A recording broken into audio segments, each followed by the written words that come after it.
اس وقت تک وہ شخص کافی آگے نکل گیا تھا۔ میں تیزی سے اس کے پیچھے ہو لیا۔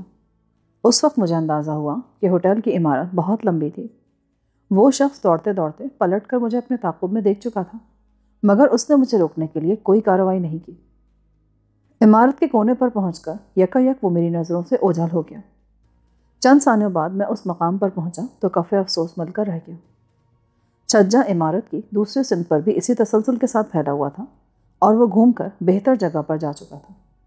اس بات کا قوی امکان تھا کہ وہ اندھیرے میں ریوالور سمیت دبکا میرے نمودار ہونے کا منتظر ہو اور اس کی ایک ہی گولی مجھے چوتھی منزل سے پختہ زمین پر گرا کر ہلاک کر دے۔ میں اسی کونے پر دیوار سے پشت لگا کر دم ساتھ کر بیٹھ گیا۔ پھر میں نے بہت احتیاط سے سر نکال کر دوسری طرف جھانکا تو چھجا ویران پڑا تھا۔ میں سر جھکا اس طرف چلا گیا۔ چوتھی منزل کی بیشتر کھڑکیاں روشن تھیں۔ اس طرف کھلنے والی چند کھڑکیوں میں تاریکی بھی پھیلی ہوئی تھی۔ تیسری منزل پر واقع بلیئرڈ روم سے آنے والی آوازیں اس سمت پر زیادہ صاف سنائی دے رہی تھیں، اور یہ امکان کم ہی نظر آتا تھا کہ اس نے وہ حصہ عبور کر کے سامنے والے چھجے پر چلے جانے کا فیصلہ کیا ہو، جہاں تیز روشنیوں اور برقی اشتہارات کے باعث اسے سڑک سے بھی بآسانی دیکھا جا سکتا تھا۔ لے دے کر اب ایک ہی صورت رہ جاتی تھی کہ وہ موقع پا کر کسی تاریک اور کھلی ہوئی کھڑکی میں سے کسی کمرے میں کود گیا ہو۔ اگر وہ کسی بند کھڑکی کو سرکاتا یا شیشہ توڑتا تو میں اس سے دور ہونے کے باوجود وہ آوازیں بخوبی سن سکتا تھا۔ ہوٹل کے تمام رہائشی کمروں میں سرکنے والی فرانسیسی طرز کی کھڑکیاں لگی ہوئی تھیں، اور میرے لیے اس 3 فٹ چوڑے چھجے سے یہ دیکھنا ناممکن تھا کہ کون سی تاریک کھڑکی کھلی ہوئی تھی اور کون سی بند تھی۔ ایک بات بہرحال یقینی نظر آتی تھی کہ اس شخص نے کسی روشن کمرے میں داخل ہونے کی حماقت ہرگز نہیں کی ہوگی، جہاں روشنی کے باعث اندر اور باہر سے دیکھ لیے جانے کے ساتھ ہی مکین سے ٹکراؤ کا شدید خطرہ موجود ہوتا۔ البتہ تاریک کھڑکی بہر صورت نسبتاً کم خطرناک تھی، کیونکہ ایسا کمرہ غیر آباد یا خالی ہونے کے علاوہ یہ امکان بھی تھا کہ وہاں رہنے والا سو رہا ہو یا آرام کر رہا ہو۔ میں نے فیصلہ کیا کہ مجھے تاریک کھڑکیوں کے نیچے پہنچ کر پوری احتیاط کے ساتھ ٹٹول کر کھڑکی کے کھلے ہونے کا یقین کرنا چاہیے، اور پھر ایسا پہلا مقام میرے دشمن کی کمینگاہ ثابت ہو سکتا تھا۔ یہ سارا تجزیہ بہت تفصیلی اور دقت طلب تھا، مگر میں چند ثانیوں میں فیصلے پر پہنچ چکا تھا، اور سر کو بدستور جھکائے روشن کھڑکیوں کی طویل قطار عبور کر کے پہلی تاریک کھڑکی کی طرف بڑھنے لگا۔ میں بمشکل 4 کمرے عبور کر سکا تھا کہ اچانک میرے حلق سے ایک چیخ آزاد ہو گئی۔ پتہ نہیں اس چیخ کا سبب کسی کا ہاتھ اپنے بالوں پر اچانک محسوس ہونے والا آہنی لمس تھا، یا سر کو پوری قوت کے ساتھ دیوار سے ٹکرایا جانا، کیونکہ جو ہی کسی نے میرے بال مٹھی میں جکڑ کر میرا سر کنکریٹ کی دیوار سے مارا، میرا ذہن دھند میں ڈوبنے لگا۔ وہ نادیدہ ہاتھ میرے سر پر کاری ضرب لگانے کے بعد بھی بالوں پر جمع رہا، پھر کوئی دونوں ہاتھوں سے بالوں کے سہارے مجھے اوپر اٹھانے کی کوشش کرنے لگا، مگر اسی وقت میری چیخ کے جواب میں کسی قریبی کمرے سے گھٹی ہوئی اور خوفزدہ نسوانی چیخ بھی سنائی دی، جس کے بعد کوئی مرد فرینچ میں دھاڑنے لگا۔ پھر وہ مردانہ آواز مجھے کمرے کی محدود فضا کے بجائے گونج سے آری کھلی فضا میں سنائی دی۔ شاید وہ شخص صورتحال کا جائزہ لینے کے لیے کھڑکی سے باہر جھکایا تھا، کیونکہ میرے بالوں سے گرفت یک بیک ختم ہو گئی اور میں تقریباً بے ہوش ہو کر تنگ چھجے پر گر گیا۔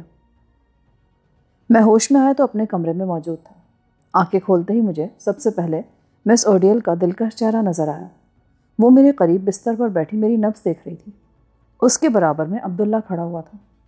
میں نے سر اٹھا کر عبداللہ کو دیکھنے کی کوشش کی تو میرے سر میں درد کی ناقابل برداشت ٹیس اٹھی اور میرے منہ سے بے اختیار ایک کرہ خارج ہو گئی۔ رفتہ رفتہ اپنے سر کی تکلیف برداشت کرنے کے قابل ہوا تو میں نے مسکرا کر عبداللہ کی مزاج پرسی کی۔ اس دوران میں عبداللہ اوڈیل کو باہر بھیج چکا تھا۔ میری فکر مت کرو، خدا کا شکر ہے کہ تم بچ گئے، ورنہ اس بالش بھر کے چھجے سے زمین پر گرتے نا تو شاید شناخت بھی مشکل ہو جاتی۔ وہ میرے سینے پر ہاتھ رکھ کر بولا، ہوا کیا تھا؟ میں نے اپنی آواز میں نقاہت صاف محسوس کی۔ تم بتاؤ یہ سب چکر کیا تھا؟ اوڈیل بتا رہی تھی کہ تم پہلے ہی کمرہ بدلنا چاہتے تھے، کیا تمہیں خطرے کا پیشگی علم ہو گیا تھا؟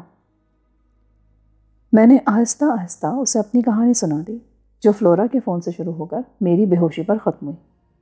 تم سے وفا کے جرم میں وہ مار دی گئی۔ میرے خاموش ہونے پر اس نے فلورا کے بارے میں انکشاف کیا۔ کیا واقعی؟ ہاں، وہ میری آنکھوں کے سامنے قتل ہوئی۔ یہ تو بہت برا ہوا۔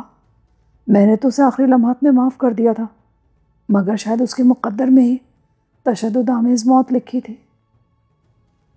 جب تم دونوں شارٹ کے جلتے ہوئے مکان سے روانہ ہوئے تو میری گاڑی کے اگنیشن سسٹم میں معمولی سا نقص پیدا ہو گیا تھا، جس کی وجہ سے میں وہاں سے چند منٹ کی تاخیر سے روانہ ہوا۔ تیز ڈرائیونگ کرتا جب میں آگے آیا تو ایک کار بغیر روشنیوں کے شہر کی طرف بڑھتی نظر آئی۔ اس چیز نے مجھے تجسس میں مبتلا کر دیا۔ چند منٹ بعد میں نے اس سے آگے فلورا کی کار دیکھ لی اور مجھے یہ اندازہ ہو گیا کہ وہ کار تمہارا تعاقب کر رہی تھی، لہٰذا میں مناسب فاصلے سے اس کے پیچھے ہو لیا۔ جب فلورا تمہیں ڈیریمی چھوڑ کر گئی تو بھی یہ تعاقب در تعاقب جاری رہا۔ اس نے مجھے جو کچھ بتایا وہ میرے لیے حیرت ناک ثابت ہوا۔ تعاقب کرنے والا فلورا کے چند منٹ بعد اس کے دروازے پر پہنچا اور گھنٹی بجا کر قرینے سے مکان میں داخل ہوا۔ عبداللہ بھی کسی نہ کسی طرح مکان میں داخل ہونے میں کامیاب ہو گیا اور ڈرائنگ روم میں ان دونوں کے درمیان ہونے والی گفتگو چھپ کر سننے لگا۔ اس وقت فلورا کی بہن مکان پر موجود نہیں تھی اور چاروں بچے شاید اپنے کمرے میں ٹیلی ویژن دیکھنے میں مصروف تھے، کیونکہ مکان کی نچلی منزل میں فلورا تنہا ہی محسوس ہو رہی تھی۔ آخر اس شخص نے بتایا کہ وہ شارٹ کا ہم پیشہ تھا اور اسی کے وسیلے سے اٹلی میں کئی بار البرٹو کا میزبان بھی رہ چکا تھا۔ چند دن پیشتر جب وہ نیس آیا ہوا تھا تو شارٹ نے ایک پارٹی میں اسے دور سے البرٹو کی بیوی اور فلورا کے بارے میں خاصی باتیں بتائی تھیں۔ پچھلے روز صبح سویرے شارٹ نے نیس سے فون پر اس سے بات کی اور بتایا کہ ایلول کے طیارے کو اغوا کرنے والوں میں سے ایک نیس میں دیکھا گیا ہے جس کا نام ڈاکٹر آسکر بینتھم بتایا جاتا ہے اور وہ اسے گھیرنے کے چکر میں ہے۔ شارٹ نے ڈاکٹر آسکر کو زندہ پکڑنے کے لیے اسے اپنی مدد کے لیے فوراً طلب کیا تھا۔ وہ شخص فوراً سے اپنے بہترین ایجنٹ کے ساتھ نیس پہنچا تو شارٹ اسے کسی مقررہ ٹھکانے پر نہیں مل سکا۔ آخر کار اس شام کو وہ تنہا شارٹ کے مکان پر پہنچا تو وہاں بکھری ہوئی 4 انسانی لاشوں نے اس کا استقبال کیا، جن میں البرٹو بھی شامل تھا۔ فلورا کے لیے البرٹو کے قتل کی خبر بڑی افسوسناک ثابت ہوئی۔ اس شخص نے فلورا کو یقین دلایا کہ اگر وہ تعاون کرے تو وہ شخص 24 گھنٹوں کے اندر البرٹو کے قاتل کو عبرتناک سزا دے گا۔ شاید فلورا اس سے تعاون پر آمادہ ہو جاتی، مگر جب اس شخص نے کہا کہ اس کے پاس وقت کم تھا اور ان لاشوں اور مکان کو اسرائیلی مفادات کی خاطر فرانسیسی پولیس سے بچانا ضروری تھا، لہٰذا اس نے لاشوں پر اور مکان پر پیٹرول چھڑک کر آگ لگا دی تاکہ پولیس رات کے انبار میں سرکھپاتی رہ جائے، تو فلورا کا انداز بدل گیا۔ اس نے کارویلو نامی اس اسرائیلی ایجنٹ کو بتا دیا کہ وہ اسے معلومات ضرور فراہم کرے گی مگر عملی مدد نہیں دے سکے گی۔ کارویلو کی باتوں نے میری جانب سے فلورا کے شبہات کو تقویت دی اور اس نے اپنی تسکین کی خاطر ہم دونوں کو لڑانے کا فیصلہ کر لیا۔ اس کی دانست میں البرٹو کا قاتل تھا اور کارویلو مقتول کی بے حرمتی کا ذمہ دار۔ اس نے کارویلو کو بتایا کہ ڈاکٹر آسکر بینتھم نامی شخص کہاں مقیم ہے۔ کارویلو اس بات پر بہت خوش ہوا۔ وہ محض ایک موہوم سی امید کے سہارے شارٹ کے جلتے ہوئے مکان کے قرب و جوار میں موجود رہا تھا کہ اسے لاشیں تازہ نظر آئی تھیں اور اس کے حساب سے قاتل یا قاتلوں کو اپنے کارنامے کا تفصیلی جائزہ لینے کے لیے جلد یا بدیر ادھر آنا چاہیے تھا۔ اس نگرانی کے دوران جب اس نے فلورا کو وہاں دیکھا تو اسے پہچان کیا۔ اسے حیرت ہوئی کہ اندر البرٹو کی لاش پڑی تھی اور باہر البرٹو کی سالی کسی تماشائی کی طرح موجود تھی، لہٰذا وہ اس کے تعاقب میں ہو لیا۔ گفتگو کے خوشگوار اختتام پر فلورا نے کارویلو سے دریافت کیا تو اس نے کافی پینے کی خواہش ظاہر کی، اور جب وہ اندر چلی گئی تو کارویلو نے پھرتی کے ساتھ اپنے اوور کوٹ کی جیبوں سے ایک ریوالور نکال کر اس کی نالی پر سائلنسر چڑھایا اور چیمبر لوڈ کرنے کے بعد دبے قدموں اسی طرف چل دیا جدھر فلورا گئی تھی۔ وہ واضح طور پر اسے قتل کرنے کا قصد کر چکا تھا اور کافی کی خواہش اس لیے ظاہر کی تھی تاکہ اسے تیاری کا وقت مل جائے اور معاملہ خوش اسلوبی سے نمٹایا جا سکے۔ عبداللہ اس وقت سامنے جانے کا خطرہ مول نہیں لے سکتا تھا۔ وہ اپنی جگہ چھپا سارا تماشا دیکھتا رہا۔ کارویلو ڈرائنگ روم کے اندرونی دروازے پر پہنچا اور پھر اس نے اچانک گولی چلا دی۔ اندر سے فلورا کی ہلکی سی چیخ سنائی دی اور کارویلو دوسرے کمرے میں داخل ہو گیا۔ کارویلو کے دوسرے کمرے میں جاتے ہی عبداللہ ڈرائنگ روم میں پہنچ گیا اور پردے کی اوٹ سے اس نے دیکھا کہ فلورا ٹیلی فون کی میز کے قریب دونوں ہاتھوں سے اپنا خون میں نہایا ہوا سینہ دبائے بے حس و حرکت پڑی تھی اور فون کا ریسیور تپائی سے نیچے جھول رہا تھا، جسے کارویلو نے کریڈل پر رکھ دیا۔ اسی اسنا میں فلورا کی چیخ سن کر اوپری منزل سے اس کی بہن کے چاروں بچے وحشت زدہ انداز میں نیچے آئے اور کارویلو ان کی آہٹ سن کر بھڑک کر نکاسی کے راستے کی طرف بھاگا اور عبداللہ پردے کی اوٹ سے اس پر ٹوٹ پڑا۔ کارویلو نے کسی بفرے ہوئے درندے کی طرح عبداللہ کو دور اچھال دیا اور اس پر یکے بعد دیگرے 3 بے آواز فائر کرتا ہوا باہر نکل گیا۔ دھینگا مشتی اور فلورا کا خون آلو جسم دیکھ کر بچے ہذیانی انداز میں چلانے لگے اور عبداللہ داہنی ران پر گولی کا ایک شدید زخم کھانے کے باوجود وہاں سے بھاگ نکلا۔ کارویلو کی چلائی ہوئی ایک گولی عبداللہ کی ران کا گوشت پھاڑتی ہوئی دوسری طرف نکل گئی تھی، جس کے باعث نہ صرف زخم میں شدید تکلیف تھی بلکہ کافی خون بھی ضائع ہو رہا تھا، لہٰذا وہ ڈیریمی آنے کے بجائے سیدھا ایک ڈاکٹر کی طرف چلا گیا۔ ڈریسنگ سے فارغ ہو کر وہ ڈیریمی پہنچا تو وہاں ایک نیا ہنگامہ اس کا منتظر تھا۔ کمرہ نمبر 7 میں مقیم جوڑے کا بیان تھا کہ چیخ سنتے ہی انہوں نے للکارتے ہوئے باہر جھانکا تو کمرہ نمبر 6 کی تاریک کھڑکی کے نیچے چھجے پر ایک شخص بے ہوش پڑا ہوا تھا۔ 7 نمبر والوں کا یہ بیان میرے دشمن کی ذہانت اور پھرتی کا غماز تھا۔ مجھے اچھی طرح یاد تھا کہ جب میں آگے بڑھ رہا تھا تو کم از کم 9 کمروں کی کھڑکیاں روشن تھیں اور پہلی تاریک کھڑکی 10ویں نمبر پر تھی۔ اس کا مطلب یہ تھا کہ اس مکار شخص نے تاریک کمرے میں داخل ہوتے ہی روشنی کر دی تھی تاکہ میں دھوکہ کھا جاؤں، اور جب میری خفیف سی آہٹ یا اس کی اپنی چھٹی حس کے سہارے اسے نشانے پر میری موجودگی کا اندازہ ہوا تو اس نے روشنی گل کر کے اپنا وار کر دیا تاکہ باہر سے اسے دیکھا نہ جا سکے۔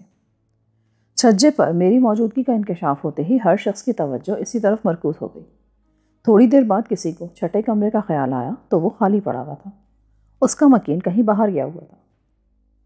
ہوٹل ڈیریمی کے کسی بھی کمرے میں کھڑکی سے گھسنے والا شخص بآسانی دروازے سے باہر جا سکتا تھا، کیونکہ دروازے خود بخود منقفل ہو جاتے تھے، مگر اندر سے انہیں محض دستہ گھما کر کھولا جا سکتا تھا، جبکہ باہر سے کھولنے کے لیے چابی ضروری تھی۔ تمہارا زخم اب کیسا ہے؟ میری فکر مت کرو، یہ بتاؤ کہ آنے والے کا حلیہ کیا تھا؟ میں نے یادداشت پر زور دے کر ہر تفصیل دہرا دی۔ تو 6 نمبر والا بے قصور ہے، وہ بیچارہ تو دبلا پتلا پستہ قامت آدمی ہے۔ اگر وہ خود ملوث ہوتا تو اس ناکامی کے بعد روپوش ہو جاتا۔ کارویلو روپوش ہے، اس نے مسکراتے ہوئے کہا۔ یہ کس بنا پر کہہ رہے ہو تم؟ میں نے فلورا کے ہاں جس شخص کو دیکھا اس کا حلیہ بالکل وہی تھا جو تم نے آنے والے کا بتایا، اور مزے کی بات یہ ہے کہ کارویلو آج صبح ہی فلورنس سے یہاں پہنچا ہے اور وہ 7ویں منزل پر کمرہ نمبر 531 میں مقیم ہے۔ کیا واقعی؟ یہی نہیں بلکہ وہ اکثر ڈیریمی میں قیام کرتا رہتا ہے۔ میں نے یہ چیز پرانے ریکارڈ سے چیک کی ہے۔ اس کا نام مس اوڈیل کے لیے خاصا پرانا ہے، اس کی شامیں بہت حسین گزرتی ہیں۔ وہ کمروں اور ہوٹل کے انتظام سے واقف تھا، اسی لیے اتنی آسانی سے نکل گیا۔ مگر یہ بتاؤ کہ تم کیوں مسکرا رہے ہو عبداللہ؟ کل ہمارا دن تھا تو ہم نے چاروں دشمنوں کو اسی طرح ٹھکانے لگائے کہ بدن پر خراش تک نہیں آئی، اور آج ہم دونوں زخمی ہیں۔ میرے واقعے سے چارلز کو بہت پریشانی ہوئی ہوگی۔ میں بے اختیار ہنس پڑا۔ وہ کانز میں یونان کی ایک شہزادی پر ڈورے ڈال رہا ہوگا۔ تمہارا معاملہ اوڈیل نے خوش اسلوبی سے سنبھال لیا اور اس کی زیادہ پبلسٹی نہیں ہونے دی۔ عبداللہ نے انکشاف کیا۔ پھر بھی 10-20 مسافروں کو تو علم ہو ہی گیا ہوگا۔ پر انہیں بصد معذرت یہ بتایا گیا کہ تم سوتے میں چلنے اور عجیب و غریب حرکات کے مریض ہو، اور دوسرے مسافروں کی سہولت کی خاطر تمہیں ڈیریمی سے نکال دیا گیا ہے۔ مگر میرا تو خیال ہے کہ میں اب بھی اپنے ہی کمرے میں موجود ہوں۔ تم ڈیریمی میں ہی ہو، مگر اب 7ویں منزل پر کمرہ نمبر 530 میں مقیم ہو۔ یعنی کارویلو کے پڑوس میں؟ مجھے پورا یقین ہے کہ وہ بھول کر بھی ادھر کا رخ نہیں کرے گا۔ میرے سر کے داہنے حصے پر شدید ضرب آئی تھی جو زیادہ دیر باتیں کرنے کے سبب پریشان کرنے لگی تھی۔ میں بے چین ہو کر سیدھا بیٹھ گیا۔ کیا بات ہے؟ چکر سے آ رہے ہیں، نہ جانے کب تک بستر پہ دراز رہنا پڑے۔ مردود نے پوری قوت سے میرا سر دیوار سے ٹکرایا تھا۔ اللہ کا شکر ہے کہ چوٹ خطرناک نہیں تھی، اگر ایسی ہی ضرب بائیں طرف آئی ہوتی نا تو شاید اس وقت تم عالم بالا میں ہوتے۔ 3 منزلوں کا فرق تو اب بھی پڑ گیا ہے۔ اب تم 2-3 دن آرام کرو، میں کارویلو کو کہیں نہ کہیں سے پکڑ ہی لوں گا۔ وہ بھی میری فکر میں رہے گا، ہو سکتا ہے اس بار وہ خود سامنے آنے کے بجائے کرائے کے گنڈوں سے کام چلائے۔ چارلز اس شہر کا سب سے بڑا گنڈا ہے، پیسے کا بڑے سے بڑا لالچ بھی نا مقامی غنڈوں کو ڈیریمی کا رخ کرنے پر آمادہ نہیں کر سکے گا۔ اور پیرس کے پروگرام کا کیا رہا؟ وہ تو فی الحال ملتوی سمجھو، کارویلو سے نمٹے بغیر آگے بڑھنا مناسب نہیں ہوگا۔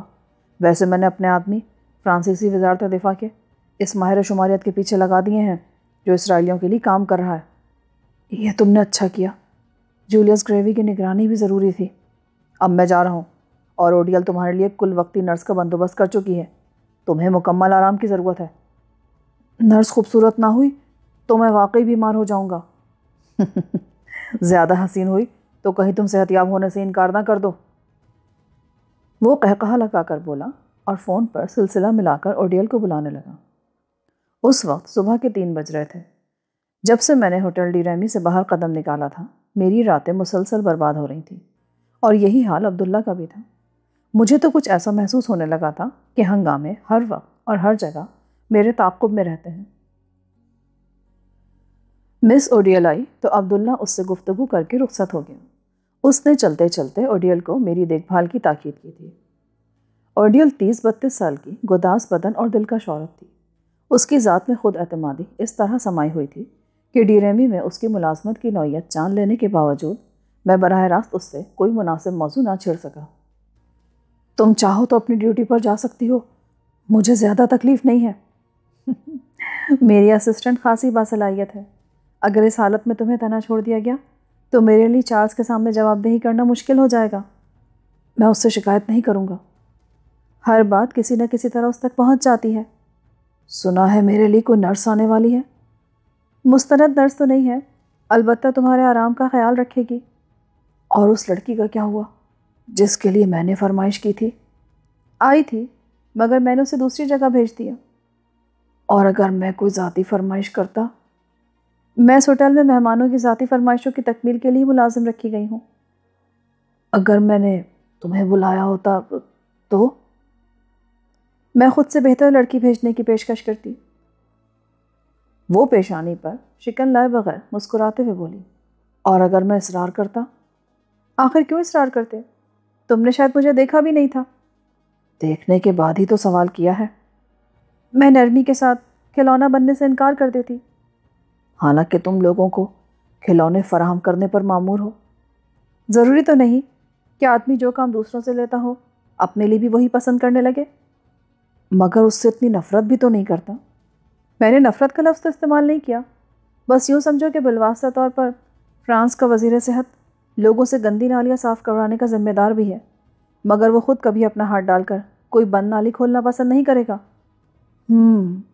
گویا تم ڈی ریمی کی وزیر صحت ہو۔ اگر تم طنز کرنا چاہ رہے ہو تو ہاں، میرا جواب اس بات میں ہے۔ وہ کیوں؟ مجھے اس کے سکون اور استقلال مزاجی پر حیرت تھی۔ یہ خشک اور لمبی بحث ہے، تمہارے سر میں تکلیف ہے، میں روشنی گل کر دیتی ہوں، تم سونے کی کوشش کرو۔ وہ نرس کب تک آئے گی؟ کسی بھی وقت پہنچ سکتی ہے، وہ آئے گی تو میں چلی جاؤں گی۔ تمہاری موجودگی میں مجھے نیند نہیں آ سکے گی۔ اگر تمہارے بستر کے قریب رہوں تو سو جاؤ گے؟ اس نے مسکراتے ہوئے سوال کیا۔ مجھے حیرت تھی کہ وہ قطعی غیر جذباتی انداز میں بات کر رہی تھی۔ شاید، میں نے کہہ دیا، حالانکہ اس کا سراپا اور اس کے خد و خال حسن کے اس معیار پر پورے نہیں اترتے تھے جو میرے اعصاب پر مسلط ہو کر رہ جاتے تھے۔ میرے بارے میں ذہن نہ تھکاؤ ڈاکٹر۔ وہ میرے بالوں میں نرمی سے انگلیاں پھیرتے ہوئے بولی، تم چارلز کے مہمان ہو اور میں تمہاری دل آزاری نہیں کرنا چاہتی۔ حقیقت یہ ہے کہ میں عورت نظر آنے کے باوجود عورت نہیں ہوں۔ کیا؟ اس کے الفاظ میرے ذہن پر کسی بم کی طرح گرے۔ ہاں، چارلز کے علاوہ اس حقیقت سے چند ہی لوگ واقف ہیں کہ میری صنف غیر متعین ہے، اور تمہیں صرف اس لیے بتا رہی ہوں کہ تم فوری طور پر میرا خیال ذہن سے جھٹک دو۔ اس کے بعد کمرے کی فضا پر یک بہ یک غیر فطری سناٹا چھا گیا جو کئی منٹ تک برقرار رہا۔ اوڈیل کے انکشاف پر مجھے سخت ذہنی صدمہ پہنچا تھا۔ بتی گل کر دو؟ میں نے سر کی جنبش سے اسے اجازت دے دی اور کمرہ تاریکی میں ڈوب گیا۔ اوڈیل میرے سرہانے کی کرسی پر بیٹھی آہستہ آہستہ میرا سر دباتی رہی، حتیٰ کہ مجھے نیند آ گئی۔ صبح بیدار ہوا تو باہر سورج طلوع ہو چکا تھا۔ اس کی روشنی پردوں سے چھن چھن کر دیوار پر پڑ رہی تھی۔ اس موسم میں سورج کی چمکیلی کرنیں نیس والوں کے لیے نعمت سے کم نہیں تھیں، اور میرے لیے اوڈیل اس کمرے میں ایک بڑا انعام چھوڑ گئی تھی۔ اس سے میرا تعارف ہوا تو طبیعت خوش ہو گئی۔ اس کی صنف اوڈیل کے مقابلے میں بہت زیادہ متعین تھی، اور وہ نہ صرف خوش شکل بلکہ خوش آواز بھی تھی۔ نہ جانے اس لڑکی کی تیمارداری کا نتیجہ تھا یا اس کی میٹھی زبان کا اثر کہ دوپہر تک میں اپنے سر کی تکلیف کو اس حد تک فراموش کر چکا تھا کہ باہر نکلنے کے لیے تیار ہو گیا۔ میں تمہارے ساتھ چلوں گی، اس نے مجھے تیار دیکھ کر کہا، اور میں انکار نہ کر سکا۔ ہم دونوں نے ڈائننگ ہال میں کھانا کھایا۔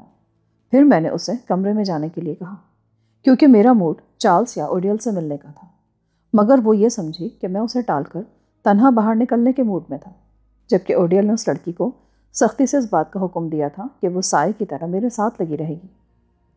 میرے لیے یہ جبری تیمارداری خاصی خوشگوار تھی، مگر ان پیچیدہ حالات میں غیر ضروری طور پر وقت ضائع کرنا حماقت سے کم نہیں تھا۔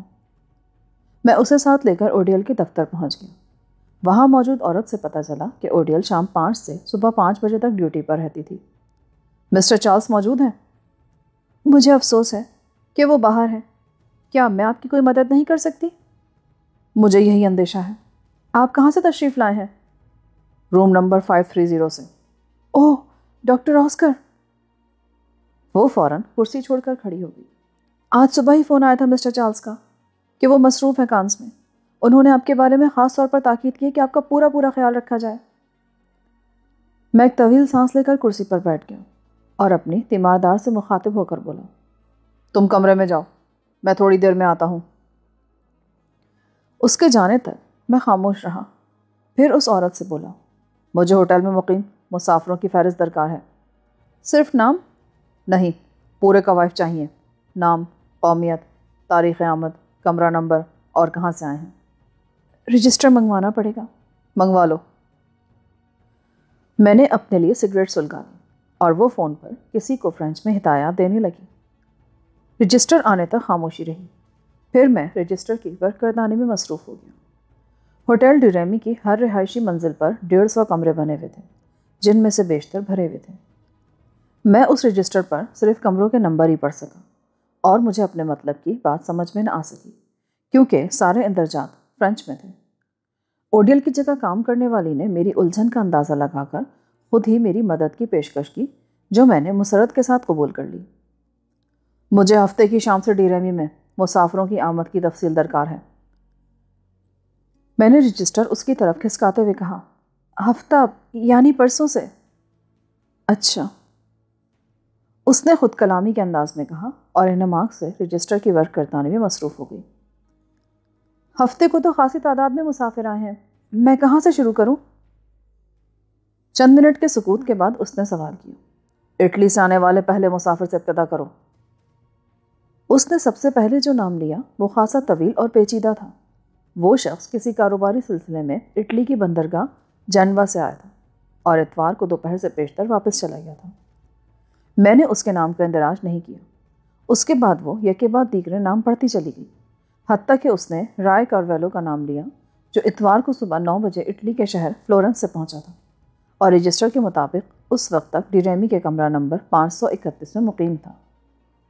پہلے اطالوی اور کارویلو کے درمیان 11 اطالوی مسافروں کا اندراج تھا، جن میں سے 9 ایئر فرانس کے مہمان تھے اور ڈی ریمی میں چند گھنٹے قیام کے بعد اپنی مقررہ پروازوں سے آگے روانہ ہو چکے تھے۔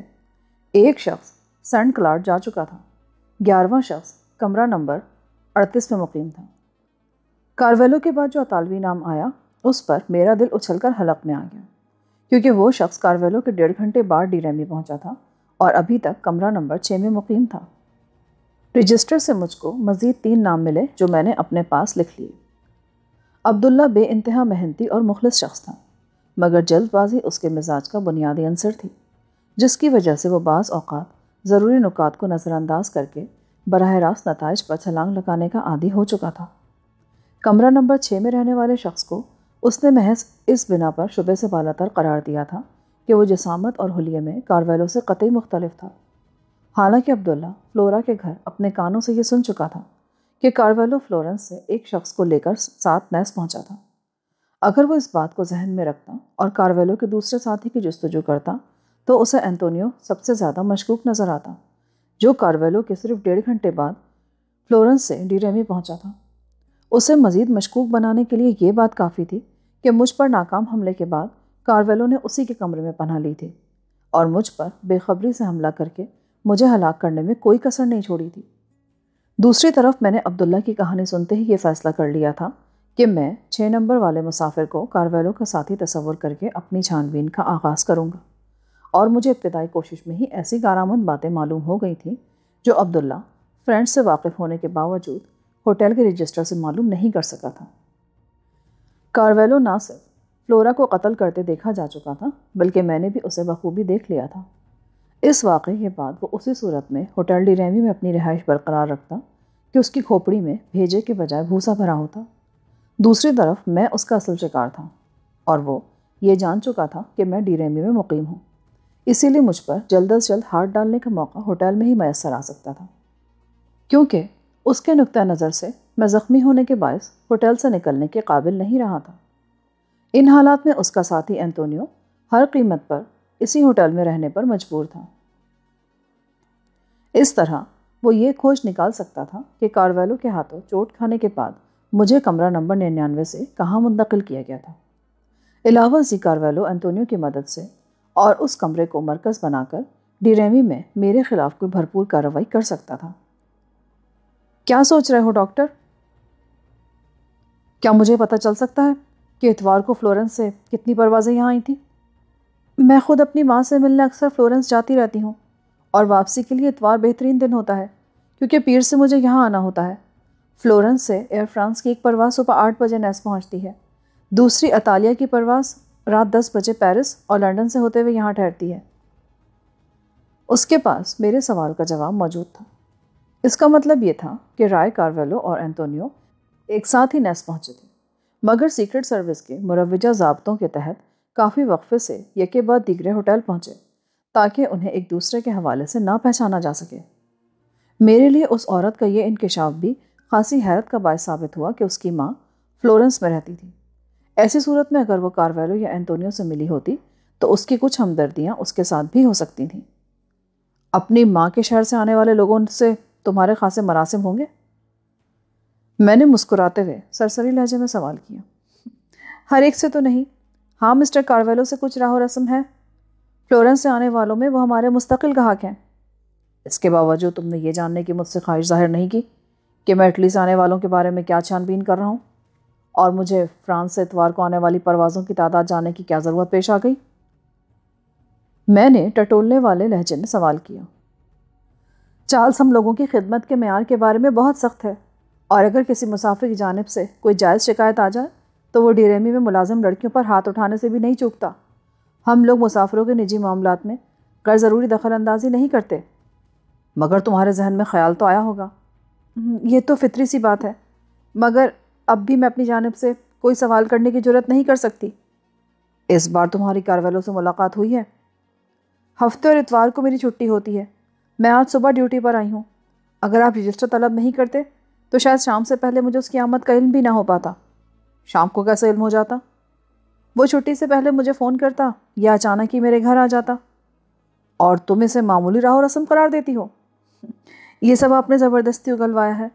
عذرائے کرم، آپ چارلز سے ان باتوں کا تذکرہ مت کیجیے گا۔ وہ کیوں؟ چارلز دفتری عملے کی لڑکیوں کے مسافروں سے میل جول سے نفرت کرتا ہے۔